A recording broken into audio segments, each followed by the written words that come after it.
Hi, my name is Leila.m4v and I'm a senior at Beverly Hills High School. My name is George Bishop and I'm very senior, but my story started when I was a senior in my high school in 1944. So can you tell me about your childhood and where you grew up?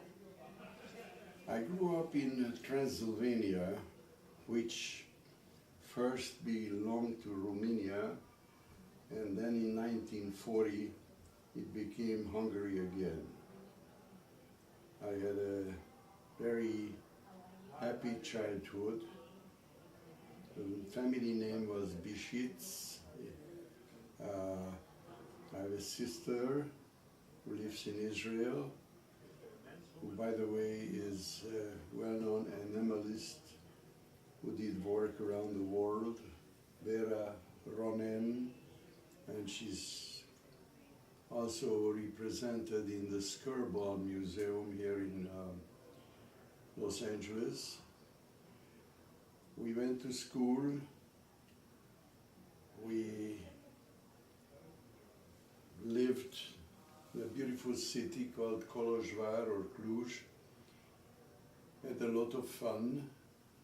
We're happy, learned piano, learned accordion, went to dancing school, learned languages, did a lot of sports, whatever else. And in 1940, the Hungarians took this part of Transylvania, and all sorts of anti-Jewish laws were introduced.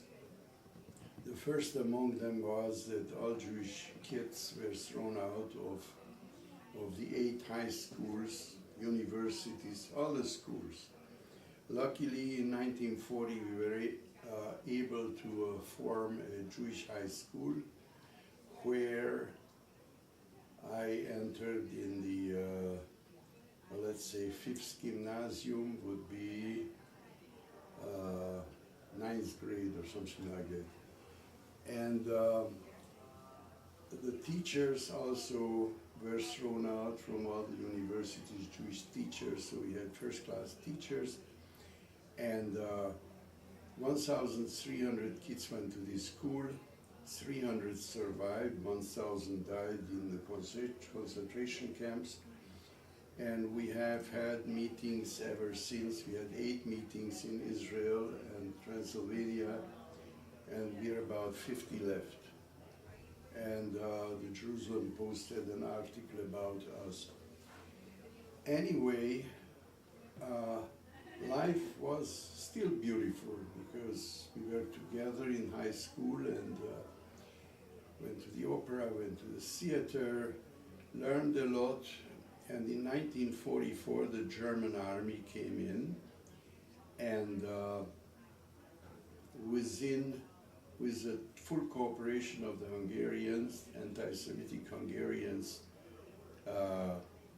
we were requested to put on a yellow star, and this is what a yellow star looked like, but we had to wear on our chest, this one or this one here, and within about, then they took away the radios, the phones, the communications, and we were advised that all Jews are going to be taken to a brick factory outside the city, which we were. I was very active in, being one of the oldest boys. I helped build the kitchen and set up sinks, and I was working for the Magen David, carrying the sick and the old and the dying, and this lasted for a given amount of weeks or months, and all of a sudden deportation started and the train started leaving for Auschwitz, but we didn't know. I had no idea of what's happening, of where they are going, but trains were leaving, and I had the fortune of becoming becoming a member of a famous group. It's called Kastner's Train, which is similar to Schindler's. And we were first taken to Budapest, and then from Budapest to the concentration camp of Bergen-Belsen. It was still in 1944. And unbeknown to me, discussions were going on between Kastner, who was bribing the SS and the Germans with the help of 6 Americans, and ultimately we were taken out of camp and we were saved. I arrived to Switzerland, where after a while I could go back to my studies, university in Geneva.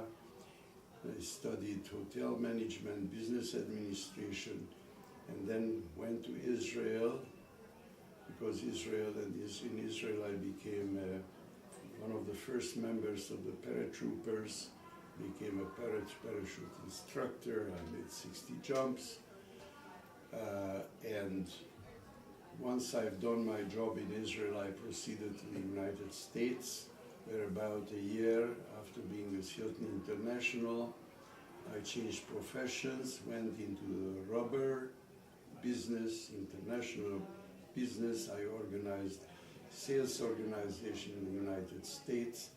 I built factories in Los Angeles, then Hungary, Mexico, India, and I was CEO of the my little empire, which 10 years ago I sold, and I am still requested by the present owners to be a consultant. So I have an opportunity to go to international meetings, conferences where I make speeches, and I haven't stopped being active. Happily married to Dita, girl from Chernovitz that I met in Israel. I have 2 children, Karen and Dan, and I have 5 grandchildren. Michael, 24, who is roaming the world right now. Stevie, both of those are at Santa Barbara. Billy, who is at Dartmouth. Let's see now, that leaves Katie, who is looking for college right now. She's about your age. She's just been 17 now. And Lizzie, the little impish little Lizzie, who is 11.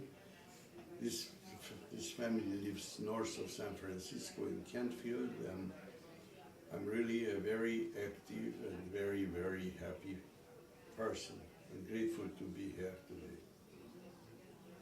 Thank you for coming, and thank you for letting me interview you. And happy birthday. Thank you so much. This for me is the best birthday present I can imagine, because the truth is that very few of us are left, and unless you young people carry on the flag, as one says, the Holocaust has many enemies, many deniers, and we have to counteract it. We have to fight for it, to make people understand that it can happen anywhere. People are good, but not all people. There are hate groups in the United States also, and these groups that, if left unchecked, can become powerful, and if they become the majority, then one day they can say that we don't want Jews, next day they say they don't want Catholics, we don't want blacks, and then the same Holocaust could happen as it happened to me. But I'm fortunate.